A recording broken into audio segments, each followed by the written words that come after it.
O vello mundo morre. O novo mundo tarda en aparecer. Nese interregno xorden os monstruos. E xusto aí estamos nós.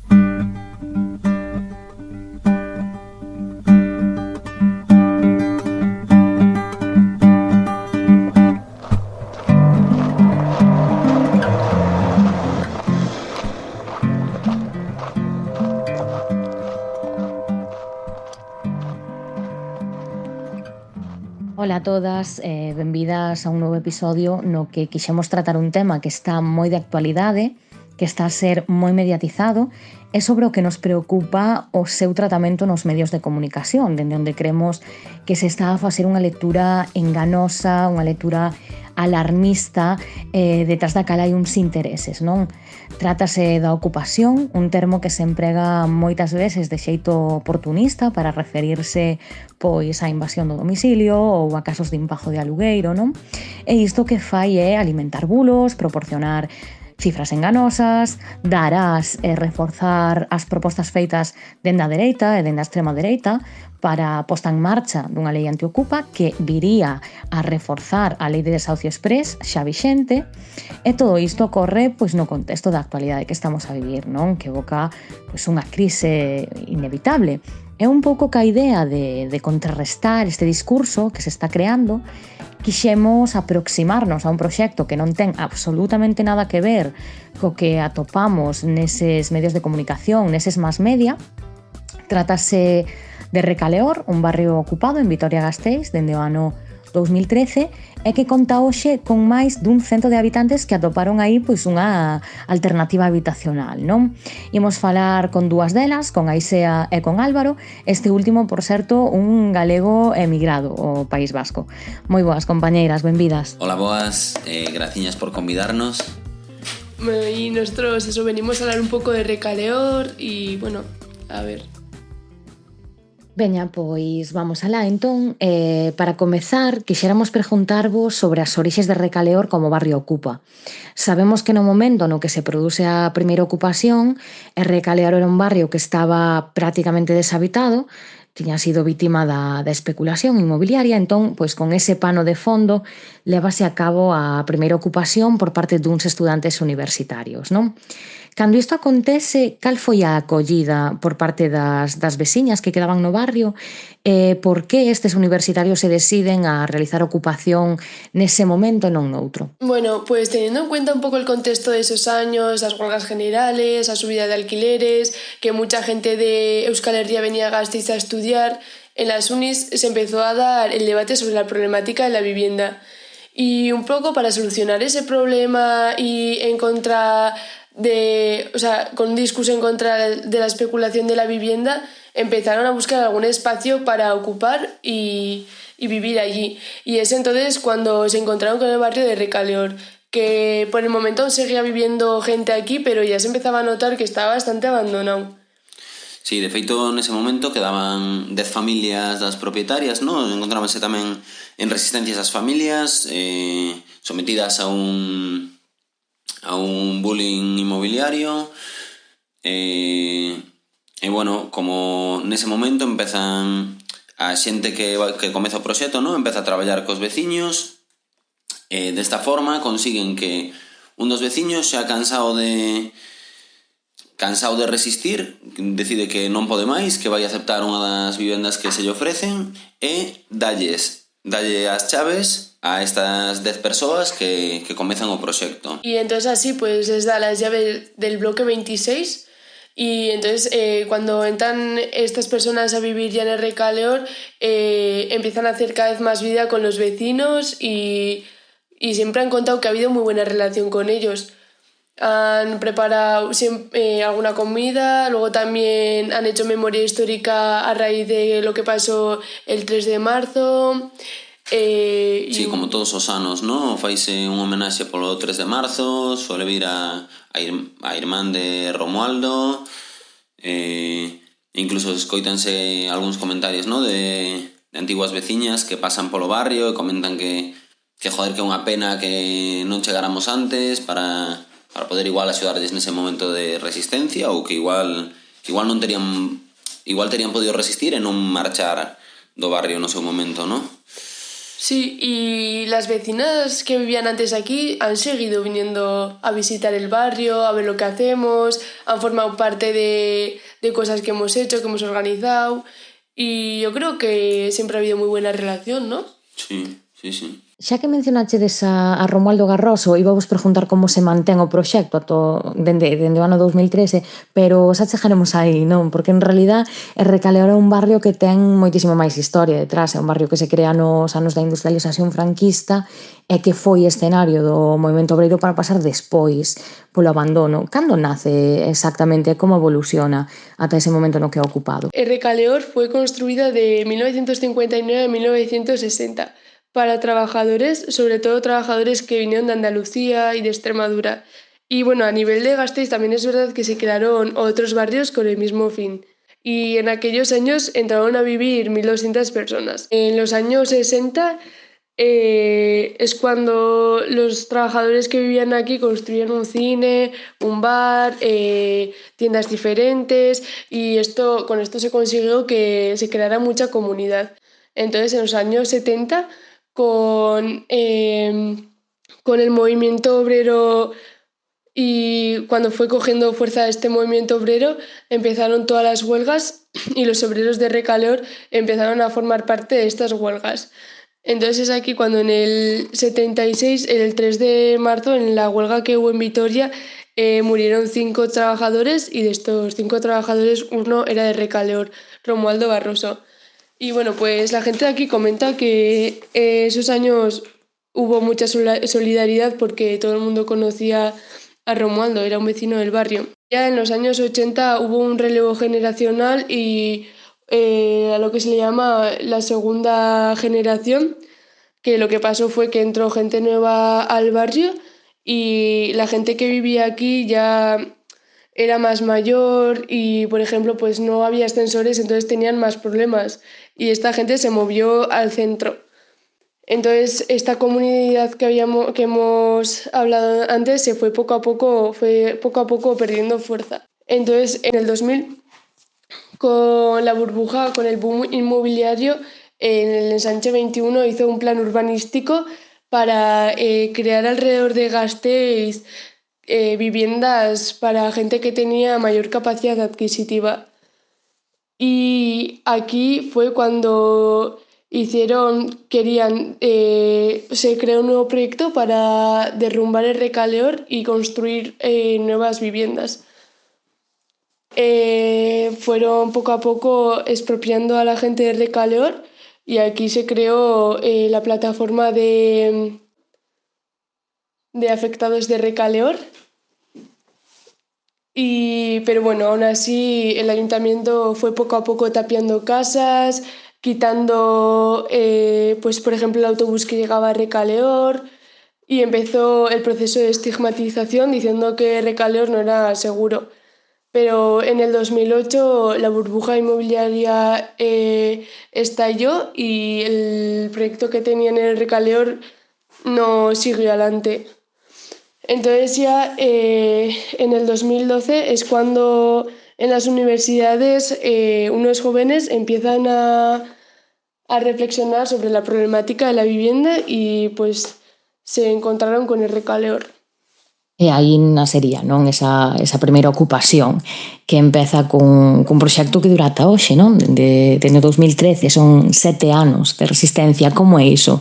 Porque houve intentos de frustrar o proxecto, houve cortes de luz, bueno, tamén houve unha resposta asombrosamente multitudinaria, cunha implicación altísima, non? E que resultou triunfal, tanto como para poder establecer un sistema de placas solares o suficientemente potente como para brindarvos soberanía enerxética. Explicádesnos un pouco como se desenvolveu este proceso, que fixo falta, como se viviu e que se conseguiu. Bueno, en el Recaleor han habido 2 cortes de luz. El famoso fue el segundo, que fue cuando intentaron entrar al transformador. Y en verdad fue una pequeña victoria porque antes de que llegara la policía y los trabajadores, todas las vecinas del barrio hicieron una barricada alrededor del transformador y entonces no consiguieron entrar. Y durante el día además fue sumándose gente y entonces lo que hicieron fue cortar los cables que llegaban antes del barrio, los que estaban antes del barrio.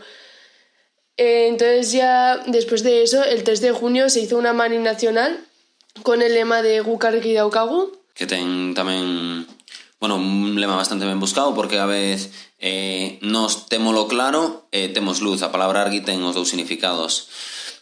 Bueno, esa mani tuvo un montón de apoio social. Sí. Din que sobre 10.000 persoas. Despois houbo concertos no barrio, veu Berri Charrac, viñeron como artistas moi importantes a tocar como solidaridade co barrio. Sí, y ahí fue cuando se muestra un poco todo el apoyo social que tiene Recaleor, y también con eso el ayuntamiento hasta el momento, al principio tuvo un discurso igual un poco a favor del proyecto, pero después ya cambió totalmente su discurso y estaba en contra del proyecto, nos querían echar. Entonces fue también un poco esos días cuando se vio el apoyo que tenía y el ayuntamiento cambió, bueno, no hablaba tanto de Recaleor. Sí, de feito, como o que se ve detrás do corte de luz ou o que se intúe é que despois do corte de luz vai vir o desaloxo, non? Entón tamén comeza un proceso tamén de resistencia, de preparación para ese día, vendo tamén o cambio de discurso do Concello, como comentas. Bueno, aí, por outra banda, comezase un crowdfunding, non? Sí. Como resposta ao corte de luz, decídese facer unha instalación de placas que un pouco sempre estuvo na cabeza da xente, a soberanía enerxética, pero nunca se levara a cabo ata ese momento. Realizase un crowdfunding que dura 40 días, recaudanse 100.000 euros. Bueno, a partir de aí comeza a xente a formarse sobre o tema das placas. Fálanse tamén con outros colectivos, que temos que decir que houve un mogollón de apoio social nese sentido. Veu xente de colectivos de Manresa a axudar ca instalación, un montón de xente estuvo aí no proceso. Sí, pero claro, o sea, la luz no se consiguió hasta febrero, y durante todo ese tiempo pues se pidieron generadores y se estuvo viviendo con generadores. Se ponían en unas horas para que en esas horas la gente tuviera oportunidad para cargar los móviles o tener luz en casa, pero sí que la gente cuenta que dejaron a un montón de familias sin luz y que fueron días muy duros, pero que entre todas las vecinas se apoyaron mogollón. Sí, que un pouco a organización do barrio nese momento pasou a centrarse máis nos propios coidados da xente, no? De facer turnos de cociña para todo o mundo, a organización un pouco de todos os espacios, ¿no? Sobre todo como de un mogollón de vida colectiva tamén, ¿no? Sí, la gente la verdad que cuando habla de esa época habla desde el cariño y lo recuerda bastante, una época bonita, que se apoyaron todo el mundo y así.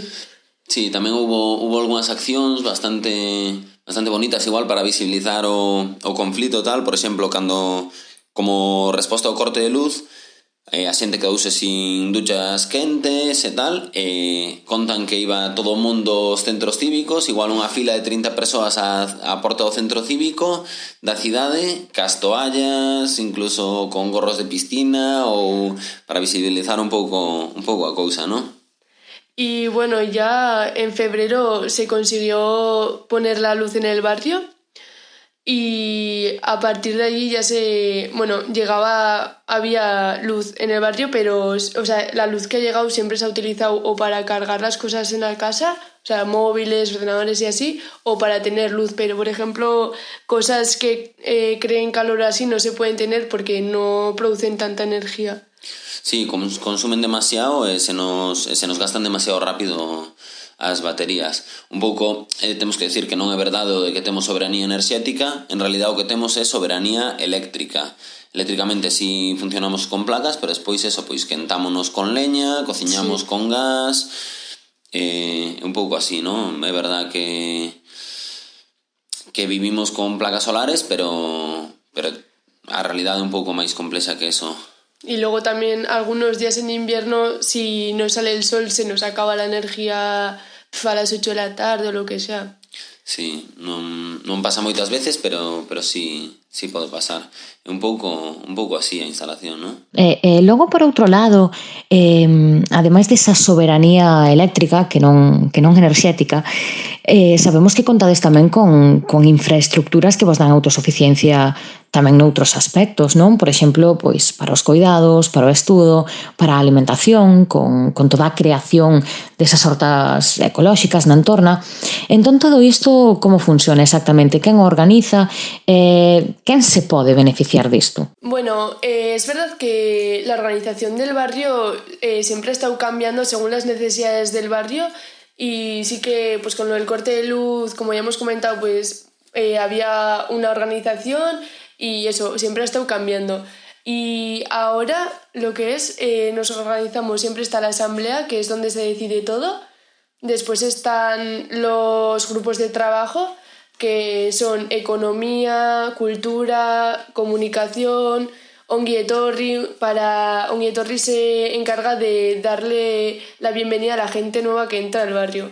Luego Azpiegitura, que se ocupa un poco la infraestructura del barrio y así. Recae Energy, que se ocupa de las placas.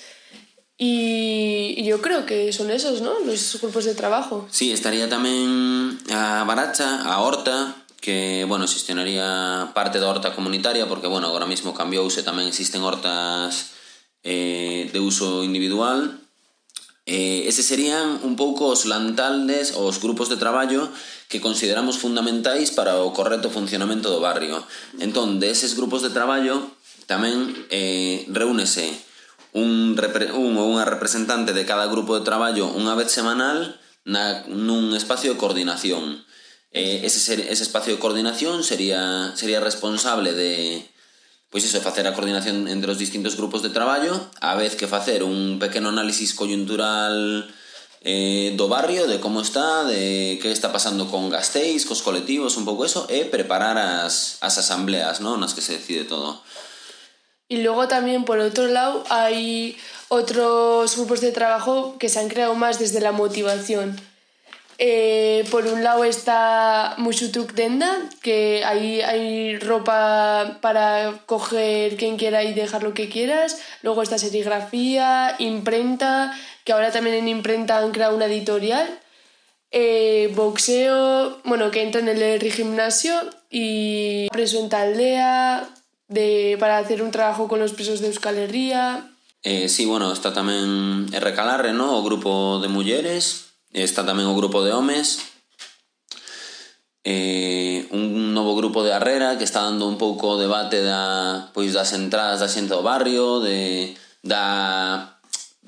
parte que o barrio é un pouco homoxéneo, e queremos romper un pouco con iso. Estamos dando debates de si podemos chegar a outros colectivos, bueno, a persoas que se saen un pouco do perfil ao que estamos acostumbradas, ¿no? Como, a pesar de que haxa familias, sí que é verdad que o perfil é máis estudiantil e tal.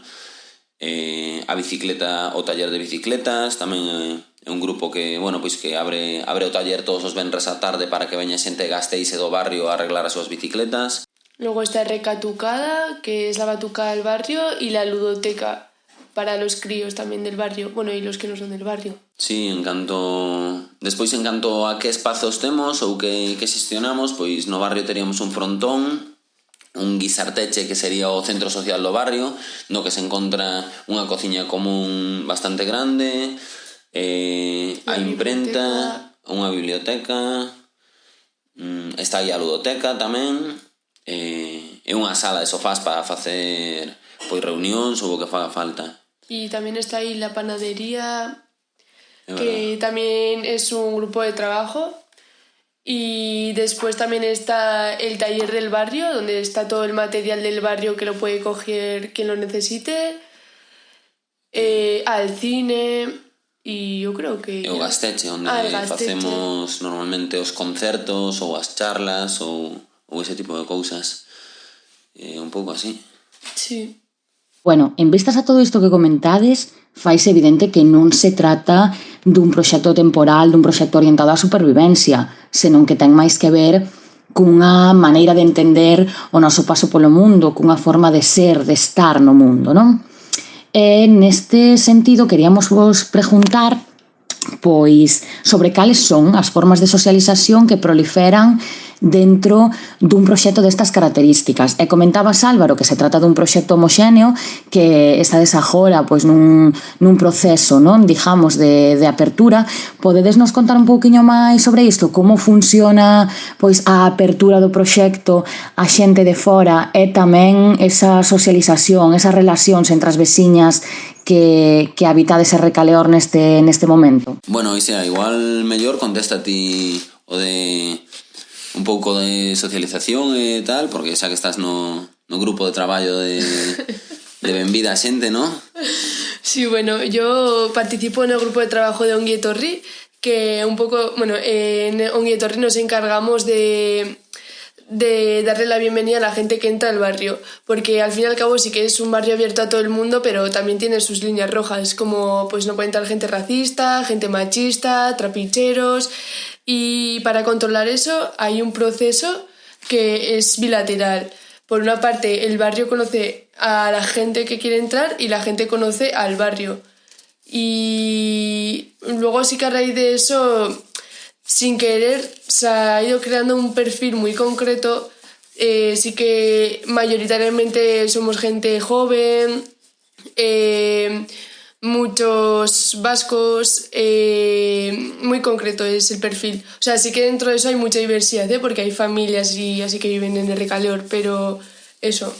Entonces, a raíz de eso, ahora también estamos debatiendo mucho sobre ese perfil y eso, y de ahí igual más adelante surgirá el proyecto de Arrera, ¿no? Sí, estamos pensando agora iso un pouco dándolle voltas de como podemos xestionar, si podemos abrir o barrio a xente con perfil máis, porque agora mismo como que o perfil mayoritario que non, así que hai xente con problema de vivenda real e tal, pero como é máis un perfil máis militante, juvenil, máis así. Entón estamos debatindo si abrir tamén a xente con problemas de exclusión social ou con realmente problemas de vivenda serios, a sabendas de que iso pode ten un montón de limitacións, de contradiccións que nos poden xurdir.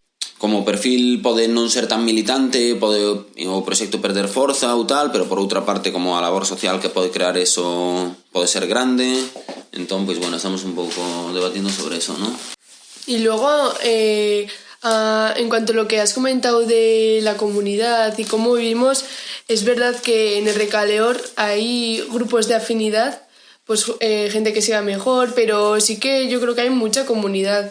Al final, cualquier día que hace buen tiempo, bajas a la plaza del barrio y hay un montón de gente comiendo y comemos juntos, te juntas con gente diferente, luego igual para ver una película en el cine o en el Gasteche para echar unos potes, ¿no?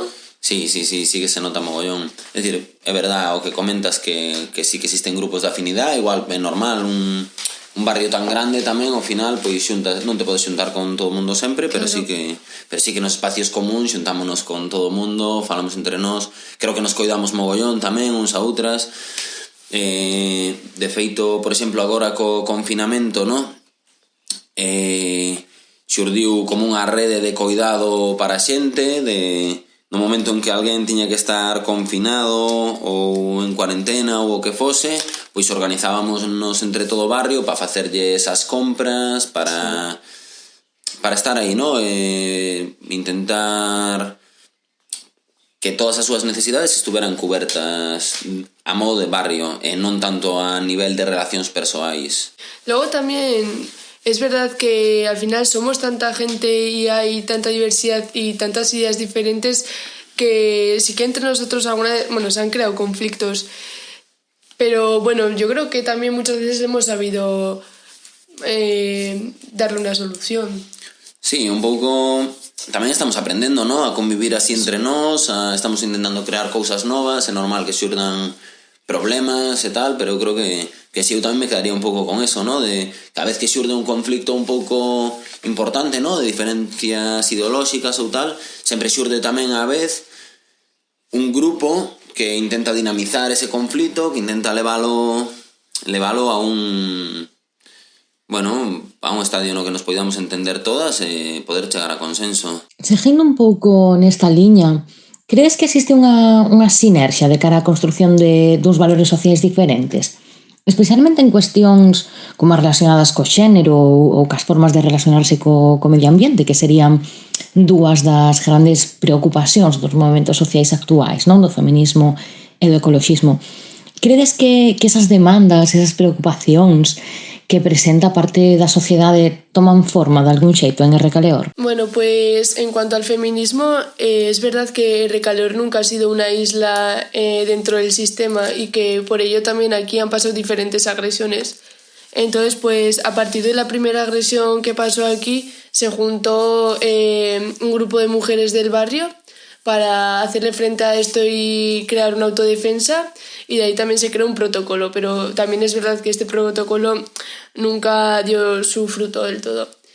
Y entonces en todo el trayecto de Recaleor han habido diferentes grupos de mujeres.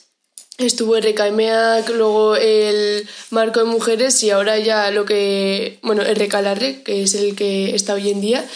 Y durante todo ese trayecto, pues las mujeres han organizado para hacer cosas diferentes, como unas jornadas de feminismo. Luego también el 8 de marzo se han hecho diferentes cosas y también conjuntas con todo Gasteiz, con el movimiento feminista de Gasteiz. Y eso, y hoy en día pues está el grupo de Recalarre de mujeres, que tiene diferentes aspectos. Por un lado está la formación, por otro lado se trabajan las agresiones de una forma colectiva. Luego también tenemos un espacio para juntarnos las mujeres y sin más para estar un rato hablando o lo que sea, pero eso, entre mujeres. Y luego ya la reunión. Y creo que en cuanto a feminismo, eso. Luego también es verdad que mucha gente de Recaleor, muchas mujeres también están en el movimiento feminista de Gasteiz y que por eso hay muchas que está conectado, ¿no? Eso, un pouco mucha Gasteiz conexión. sí. Nese senso tamén decir, pois os homens tamén temos unha responsabilidade aí, ¿no?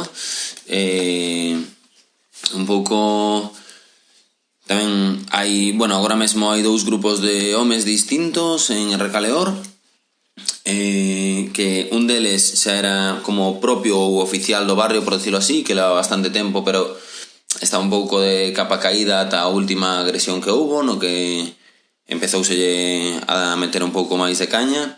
Despois outro que naceu por unha crítica máis personal a algúns membros do colectivo, e creouse outro novo grupo para traballar as nosas actitudes e a nosa forma de relacionarnos tanto cas mulleres como entre nós mesmos tamén. Sí. En canto ao ecoloxismo, eu creo que é dicir que igual non se pode mitificar tampouco Recaleor como que non é unha ecoaldea, por decirlo así, sino que vivimos con moita interacción ca cidade. Moitos de nós temos coches particulares que usamos, que podemos usar igual para ir a traballar ou en algún momento para facer un viaxe ou o que sexa, pero creo que si temos unha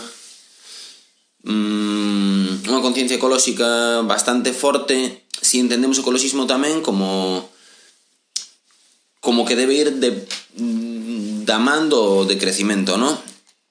Entendendo como que debe ir da man do crecimento, é verdad que consumimos moitos menos bienes, que compramos moita menos roupa ou casi ningunha, que en xeral... Y luego también, por ejemplo, para ese tipo de cosas hay alguna alternativa, como para lo de la ropa está lo de la tienda gratis. Luego también para no usar tanto el coche, pues el taller de bicis o las bicis comunales del barrio, que las puede utilizar cualquier persona. Tamén fixemos unha labor máis de contacto co medio ambiente, así, por decirlo. É dicir, con todo o tema das hortas, con abrir as hortas a Gasteiz, hai un ano ou así plantáronse un montón de árboles frutais no barrio, que, eso verase en 10 anos o resultado, pero esperemos Esperamos estar aquí aínda. Y luego también pues tenemos jabón propio para las lavadoras, pero bueno. Sí, bueno, despois o tema das placas, no? Da autosuficiencia eléctrica. Xustamente, agora que falas disto, xusto unha compañeira nosa está realizando unha investigación sobre a pegada enerxética que temos en Recaleor para comparala con outros barrios de Gasteiz ou con outros barrios do Estado español incluso. Está intentando ver pois cantos produtos consumimos durante o ano, facendo unha estimación semanal despois de gastos máis grandes a nivel anual para comparar un pouco con outros barrios. Entón, creo que nun tempo, cando teñamos os datos desa investigación, xa poderemos dar unha imaxe máis fiable, no? do que pensamos sobre isto. Será sen dúbida unha investigación moi interesante de consultar, non? Os datos de moito interese. Móvome agora cara un terreo máis artístico ou cultural, porque outro aspecto moi destacado deste proxecto é aquel que ten que ver coa divulgación a nivel cultural, non? Dende todas as actividades que organizades ata esa conversión do espazo público nun museo, non? No que deixaron pegada pois dende artistas máis recoñecidas ata outras máis descoñecidas. Nese senso, que papel considerades que xoga o espazo de Recaleor no desenvolvemento da arte urbana? Bueno, pois sí, xusto co tema que comentas dos murais e así, temos que decir que notamos que hubo un montón de apoio popular tamén desde parte dos artistas. O que comentaba xusto que viñeron de artistas de renombre como pode ser Blue ou Black Lines ou un montón de colectivos artísticos que fixeron o seu traballo por precios simbólicos ou incluso gratis como solidaridade co proxecto, no? Por outra parte tamén ten tamén a outra cara da moeda de que outros artistas que agora mesmo non son coñecidos ou así tamén teñen esa oportunidade, dixéselles unha parede enteira que tamén axuda a que collen experiencia e ademais que darse a conocer un pouco, non? Sí, por esa parte también ganamos nosotros como Recaleor un barrio mucho más con mucha más vida, porque todas las paredes tienen color y gana mucha vida el barrio. Y por otro lado también los propios artistas consiguen un espacio para expresar su arte. Y luego también por otro lado las paredes de Recaleor nos han valido también para reivindicar nuestras propias luchas, como las mujeres, por ejemplo, hicimos un mural o también otro de Kurdistán y eso, diferentes luchas pues también las hemos plasmado en las paredes. Nese sentido, no sentido de como se organiza iso, pois temos un grupo de traballo que se chama Cultura, que encárgase pois de todo o que entraría aí, no? Desde a xestión dos murais, falar cos muralistas, todo eso, ata os concertos que se fan, por exemplo, en primavera-verán, temos como 3 meses que se fan concertos todos os mércores no barrio, quitando ademais todas as actividades que se realizan nos fines de semana. Eso dá oportunidade tamén a mogollón de artistas incipientes a poder estar aí e chegar a un público novo. Sí, con un poco el objetivo también de hacer una cultura alternativa, que no siempre tengamos que estar pagando para ir al cine o lo que sea, crear una cultura pues más de barrio y así. Sí, neso mismo agora tamén estamos con xornadas de cine ou normalmente fanse un montón de charlas e tamén traense xente a debatir, non sei, un pouco sí. Esa sería un pouco a foto da cultura, non? Quero volver agora ao tema da loita contra a especulación, pero traendo a actualidade, a situación actual. Gorka Hurtarán, que é o alcalde da cidade, do PNV, intentou chegar a un acordo con vós, non? Para reubicar as habitantes de Recaleor noutra zona. O que se apela é, pois, dende a inseguridade das vivendas, ata a necesidade de pechar por aí o anel verde da cidade, falas incluso de crear hortas ecolóxicas. Que é exactamente o que vos propuxo o alcalde do PNV e que intereses, tanto políticos como económicos e tanto públicos como privados, considerades que se atopan aí detrás desa proposta? Pois sí, un pouco o que pasou foi que en outubro do 2015 tuvemos unha proposta do Concello de Gasteiz no que o alcalde nos ofrecía en Arechavaleta, que é un barrio que está aquí ao lado, 5 bloques que tiveran un proceso bastante parecido ao do barrio, un proceso de expropiación de algunhas vivendas, na que había pois algunhas vacías, outras non e tal, e Hurtarán ofrécenos movernos ali para cun alquiler social, nunca chegamos a saber de canto era, pero bueno, a cambio de facer obras nas casas e tal, e daquela como dicindo desde un paternalismo o alcalde, dicíndonos que era un proxecto interesante. De feito, naquelas épocas ainda pois hai unha anécdota que veu o propio Hurtarán ao barrio a reunirse con varias de nós. Estuveron charlando nunha casa e o propio Hurtarán chegoulles a decir que non lles importaría que a súa filla vivise ali, que vía o proxecto como moi interesante, pero que pola seguridade tal que había que moverse de aí.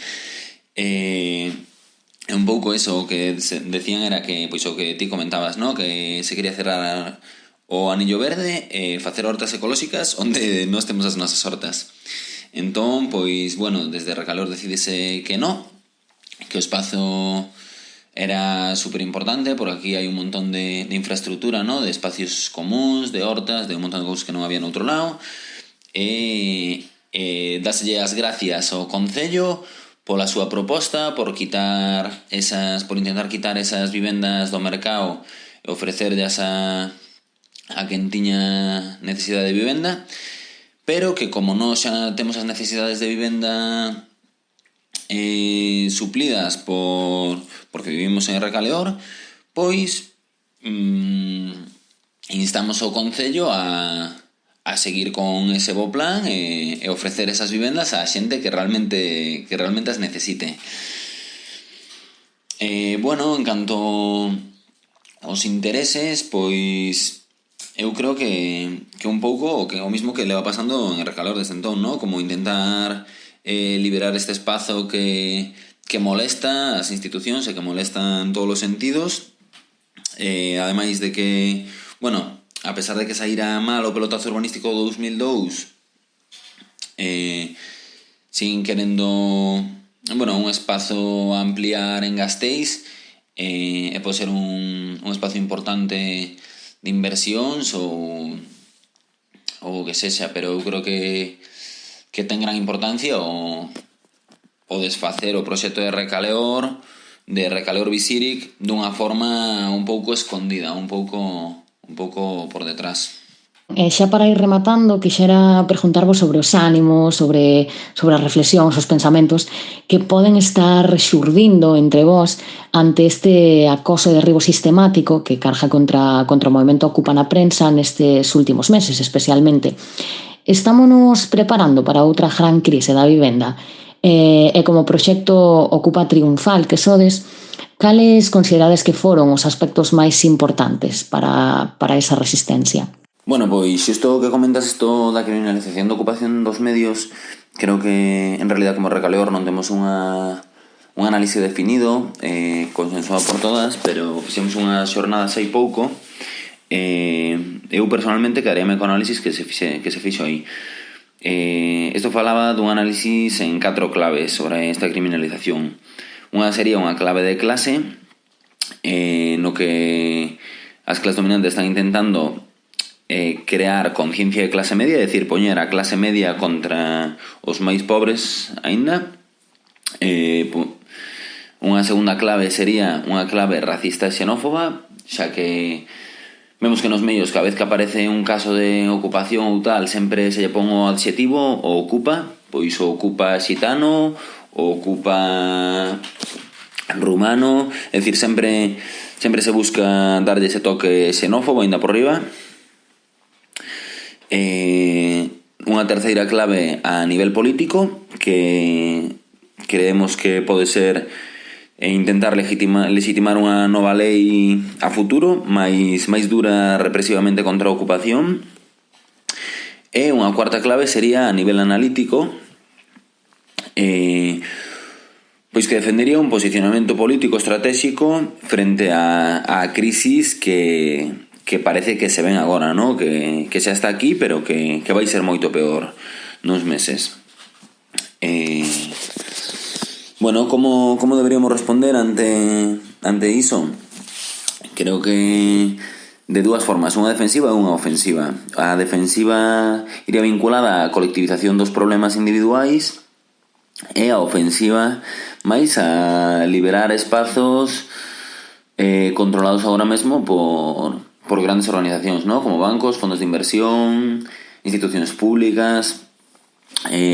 Para iso creo que debemos crear un discurso hexemónico, un discurso ideolóxico hexemónico sobre a ocupación que faga unha contraposición co discurso que están vendendo os medios. Creo que debemos reivindicar tamén a ocupación como un medio, non solamente como un fin. E creo que debemos crear movimentos de loita pola vivenda como desarrollados como están en os países cataláns cos sindicatos de habitaxe e así. En canto ao caso particular de Recaleor, cales serían as claves de resistencia dun proxecto así, ¿no? Creo que por unha parte estaría a desconfianza das institucións, que moitas veces parece que intentan acercar posicións que veñen de amigas, pero non é así, é pura estrategia para facernos dano. Creo que nun segundo punto sería a cohesión de barrio, o ir todas a unha, que é importantísimo nos momentos máis complicados. E por último, creo que o máis importante de todo foi a legitimidade do proxecto a nivel Gasteiz ou a nivel Euskal Herria. É dicir, cando chega o primeiro corte de luz se fai a man e veñen 10.000 persoas, creo que eso mostra moito o apoio popular que ten e eso é moi clave contra o desaloxo deste barrio. Sí, dende logo unha das cousas que máis chama a atención de Recaleor é precisamente iso, non? A capacidade que tivéchedes para mover a xente e tamén, por suposto, penso que ten moito que ver ese perfil tan xoven da xente, non? En canto a capacidades, a aptitudes para poder levar a cabo pois todo iso que tendes feito ata o día de hoxe. Bueno, con isto chegamos ao final. Teño vos que agradecer de parte de toda a equipa tervos deixado enredar, tervos prestado para este programa e desexo vos tamén moita sorte, damos vos os parabéns por este proxecto que tenes entre mans e que agardamos que dure moitos anos máis. Bueno, pois moitísimas gracias por convidarnos aquí. Estamos encantadas de participar con vos, que a Xanela, que nos parece un proxecto moi interesante. Nada, esperemos tamén que vaya para diante e teñades moita sorte. Y cuando queráis también estáis invitados a venir a Recaleor y a conocer nuestro proyecto desde más cerca. Eso é. Veña, agur, agur. Agur.